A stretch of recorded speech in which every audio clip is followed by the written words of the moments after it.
Hello, I'm Dr. Shivan. Yeah, I'm actually facing a dilemma and I need some advice and your opinion. अभी आपने देखा होगा थोड़ा time पहले एक सारथी आईएएस का इवेंट हुआ where we were celebrating the success of our selected candidates their hard work. उस दिन आपने शायद उस वीडियो में भी देखा हो. I was very emotional. Why? Because a lot of people came up to me, not because we had created such a great result, but a lot of people came up to me and said कि sir बहुत help हुई. There were 175 rankers. एक दो ने आके मेरे पैर भी छुए. Although I always discourage that. I think I am too young to give anybody any sort of blessings. But बहुत उन्होंने बोला कि सर आपने इन डेप्थ पढ़ाया, मेरे को बहुत हेल्प हुआ, you know, and I replicated those notes in the exam and I felt proud. But dilemma क्यों है? Because on the other side there is an undercurrent that's happening. I also notice these things. या तो मैं बिल्कुल detached होता और मैं सोचता कि ठीक है यार, इसको जो चल रहा है चलने दो. बट दैट अंडरकरंट इज कि ये तो बहुत ज़्यादा पढ़ा दिया, क्या इतना पढ़ना होता है यूपीएससी के लिए? This is too much. तो मैं चाह रहा था कि इस क्वेश्चन का मैं एक आंसर सोचूं, और मेरे अंदर ये एक डिलेमा था कि how much is too much, what is too much for the exam. See ultimately UPSC ने तो कोई इस बारे में गाइडेंस दी नहीं है कि नहीं यार इतना ही पढ़ना होता है. उन्होंने तो कुछ बताया नहीं. तो how much is too much answer करने के लिए मुझे लगता है there are 3 ways. One is कि हम यूपीएससी के ही क्वेश्चंस देख लेते हैं, इसी साल के क्वेश्चंस देख लेते हैं, और मेंस के भी देख लेते हैं. अब प्रीलिम्स में वो ये तो नहीं पूछ रहे कि व्हाट इज़ वायरस. वो क्या पूछ रहे हैं कि क्या वायरस सेलुलर ट्रांसक्रिप्शन चेंज कर सकता है. वो ये तो नहीं पूछ रहे कि यार आर्टिकल 6 क्या है. दे आर आस्किंग कि क्या आर्टिकल 6 से क्लाइमेट और सस्टेनेबल डेवलपमेंट एक्सप्लेन हो सकती है through both market and non market approaches. और ये चीज़ वो असर्शन रीजनिंग में पूछ रहे हैं.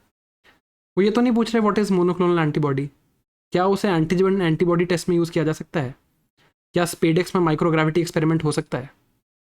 मेंस के क्वेश्चन देख लेते हैं. What is left wing extremism तो नहीं आता क्वेश्चन. क्वेश्चन क्या आता है? Impact of non implementation of 5th schedule leading to rise in left wing extremism.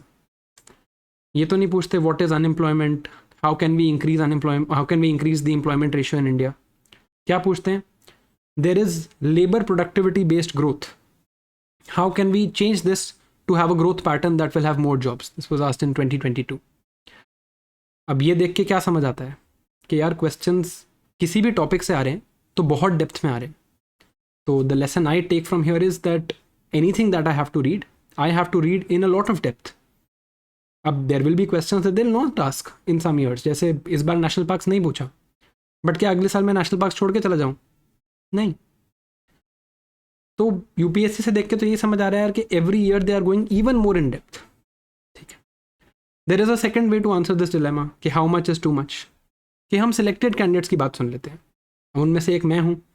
मैं अपनी बात करूँ तो मेरे जोग्राफी के नोट्स मेरी वेबसाइट पे हैं.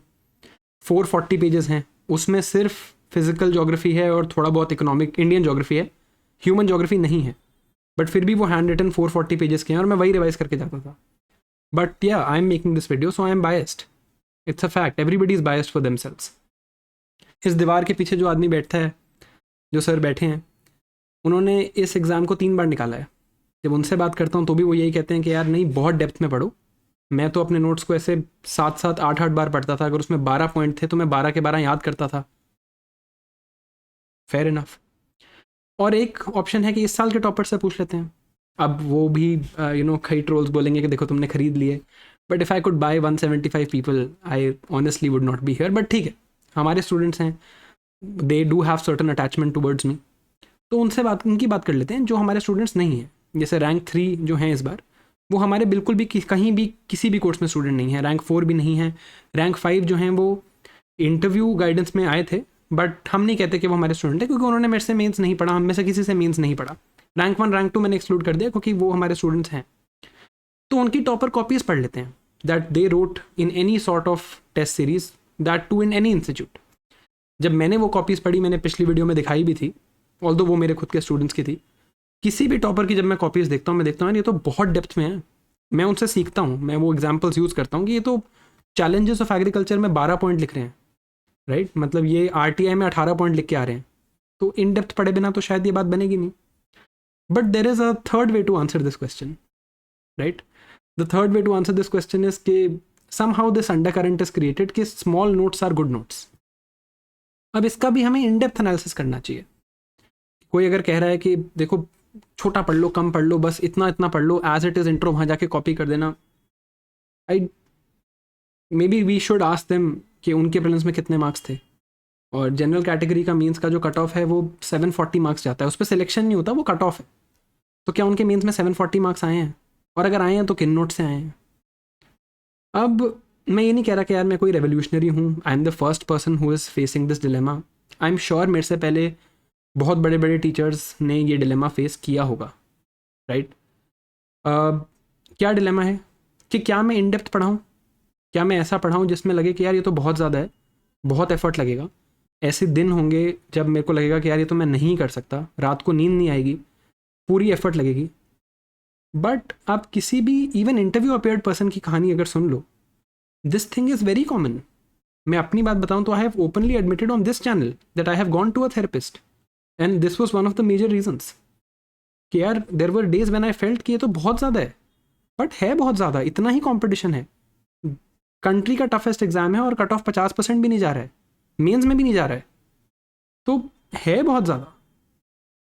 दूसरा ऑप्शन है कि मैं एक PDF बनाऊं, उसको मैं बस हाईलाइट कर दूं और कहूँ देखो ये हो गया, छोटी सी PDF है, हैंड रिटन भी लिखने की ज़रूरत नहीं है अब तो AI की एज में. और आपको भी फील गुड फैक्टर हो कि देखो यार ये तो इतना सा था, इसको पढ़ लिया, 3 बार मेरा कोर्स रिवाइज हो गया, मज़े आ गए. और आपको लगे कि यार ये तो मज़े आ गए, बस अब मैं जाके इसको यूज़ कर लूँगा. फिर क्या होगा? फिर बाय ग्रेस ऑफ गॉड थोड़े बहुत तो लोग, इतना नाम हो गया है कि थोड़े बहुत लोग तो आके मेरे से पूछ लेंगे सर इंटरव्यू में मेरा डैफ देख लो वगैरह. मैं उनके साथ एक आधी फ़ोटो क्लिक करूं और उनकी एक वीडियो रिकॉर्ड करूं, कोई टेस्टिमोनियल ना लूँ उनसे, कोई फीडबैक ना लूँ, और कहूँ देखो ये मेरे स्टूडेंट हैं. ये भी एक ऑप्शन है, कई कर भी रहे हैं ये काम. But like I was saying, I am not a revolutionary here, I am not here to change anything, but the only difference is that I can share this dilemma openly. And why? Because I did not come here by default. I came here by choice. मैं doctor हूँ, मैं IRS में था. I could have stayed there. I could have gone to the medical industry. I am 27 right now. I'll be 28 in July. And I have 4 attempts remaining. I'm almost sure कि अगर मैं चारों attempt में पूरी मेहनत करके पढ़ लूँ तो शायद मेरा किसी ना किसी सर्विस में दोबारा सिलेक्शन हो जाएगा. But I came here for a reason. I came here for this reason कि यार मैं वो पढ़ाऊँ जिससे एक्चुअली सिलेक्शन होता है, B it tough, B it comprehensive, B it in depth, और बी इट बल्कि. But that's what I thought. अब हो सकता है कई लोगों को ये देख के लगे कि यार इतना ज़्यादा पढ़ना है तो ये this exam is not for me. और हो सकता है कई लोगों का ऐसा हो कि इतना ज़्यादा पढ़ने के बाद भी उनका एग्ज़ाम ना हो. Still I think there is rarely anybody in this entire sector who would speak of a backup plan and plan B as much as I do. Because मैं आज भी यही बात बोलता हूँ, even though you know I am financially connected to this industry and it's an open secret, but I say this even today that find a backup plan, find a plan B. Don't keep giving this exam if you've not given means 3 attempt हो गए हैं. Find that. इसी channel पे एक video है with a career counselor, मैं एक और करूँगा इस प्रीलिम्स के रिजल्ट के बाद, and I've actually spoken to people about it. But मुझे लगता है कि अगर मुझे अपने छोटे भाई को, मेरा है नहीं कोई छोटा भाई अनफॉर्चुनेटली, बट अगर मेरे को अपने छोटे भाई को ये एडवाइस देनी हो या मुझे खुद एग्ज़ाम के लिए पढ़ना हो दोबारा, तो मैं एग्जैक्टली ऐसे ही पढ़ूंगा, राइट? मैं शॉर्टकट्स पे नहीं जाऊंगा, मैं इन डेप्थ पढ़ूंगा. अगर मुझे कोई बोले कि ये 200 पेज की PDF है बट इससे 4 क्वेश्चन आ जाएंगे, इसके बाद वैल्यू एडिशन करने की कोई ज़रूरत नहीं है, यही है जो एक आपको पढ़ना है. सब्जेक्ट होता है ऐसा एक जिसमें 4 क्वेश्चन आते हैं, टॉपिक नहीं होता. अगर एक सब्जेक्ट की PDF मुझे कोई ऐसे दे दे तो मैं कहता हाँ भाई लाओ, तो वेट कर रहा था इस चीज़ की, तो मैं तो ऐसे ही पढ़ता. तो बट दूसरा ऑप्शन है कि मैं फील गुड फैक्टर के लिए पढ़ाऊँ कि सबको बढ़िया लगे. तो यार देखो, मेरा धर्म एज अ टीचर, मैं काफ़ी मानता हूँ भगवान में. मेरे को तो यही लगता है कि वही करना चाहिए जो आपको खुद करते आप, और जो आप ऐसे मतलब जिस पे प्रूफ है, जो दिख रहा है सामने, और जिस पे एविडेंस है. बट अगर आपको लगता है we can change something also, yes, studying in depth, studying a 200 page PDF does not mean कि आपको वो मेन से एक दिन पहले पढ़नी है।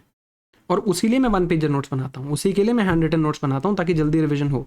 Although technically that is suppose to be a personalize job, but मुझे पता है कि यार there is too much to do, तो मैं एटलीस्ट जितनी हेल्प कर सकता हूँ उतनी कर देता हूँ। And maybe I get to affected by things जो मेरे आसपास होती हैं, but I am facing this dilemma and it is in my head and I am facing this. तो I just want to hear from you कि आपको क्या लगता है। I have said my side, I would love it if you would say yours. Thank you. That's all I had to say.